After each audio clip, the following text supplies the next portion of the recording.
اعوذ باللہ من الشیطان الرجیم بسم اللہ الرحمن الرحیم السلام علیکم۔ قرآنی صورتوں کے کچھ فضائل۔ آج میں آپ کو قرآنی صورتوں کے کچھ فضائل بتاؤں گی۔ سورہ فاتحہ قرآن مجید کی سب سے عظیم سورت ہے۔ بخاری ایک حدیث میں سورہ فاتحہ کو ایسا نور کہا گیا ہے جو پہلے کسی کو نہیں عطا کیا گیا۔ مسلم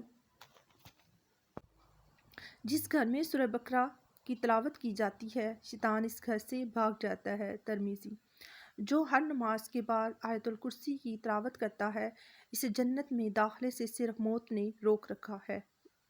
نسائی سوتے وقت آیت الکرسی کی تلاوت کرنے والے پر ساری رات اللہ تعالیٰ کی طرف سے ایک محافظ مقرر رہتا ہے اور ساری رات شیطان اس کے قریب نہیں آ سکتا۔ بخاری ایک حدیث میں آیت الکرسی کو قرآن کی سب سے عظیم آیت قرار دیا گیا ہے۔ مسلم جو شخص رات کے وقت سورہ بقرہ کی آخری 2 آیات تلاوت کرے گا یہ اسے ہر قسم کے نقصان، شیطان اور تمام آفات سے بچاؤ کے لیے کافی ہو جائیں گی۔ مسلم جو سورہ کہف کی ابتدائی 10 آیات حفظ کرے گا وہ دجال کے فتنہ سے بچا لیا جائے گا۔ مسلم جو شخص سورہ ملک کی تلاوت کرتا رہا تو سورہ ملک اس کے حق میں سفارش کرے گی حتیٰ کہ اسے بخش دیا جائے گا۔ ترمذی سورہ اخلاص اجر و ثواب میں 1/3 قرآن کے برابر ہے۔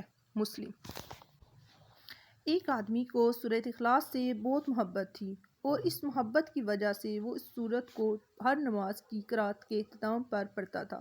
اللہ تعالیٰ نے اس کی اس سورت سے محبت کی وجہ سے اسے جنت میں داخل کر دیا۔ ترمذی رسول اللہ صلی اللہ علیہ وآلہ وسلم نے فرمایا شیطان سے پناہ مانگنے کے لیے سورہ فلق اور سورۃ ناس جیسی قرآن میں اور کوئی آیات نہیں۔ مسلم اللہ تعالیٰ سے دعا ہے کہ ہر مسلمان کو قرآن کریم پر عمل کرنے کی توفیق دے۔ آمین ثم آمین۔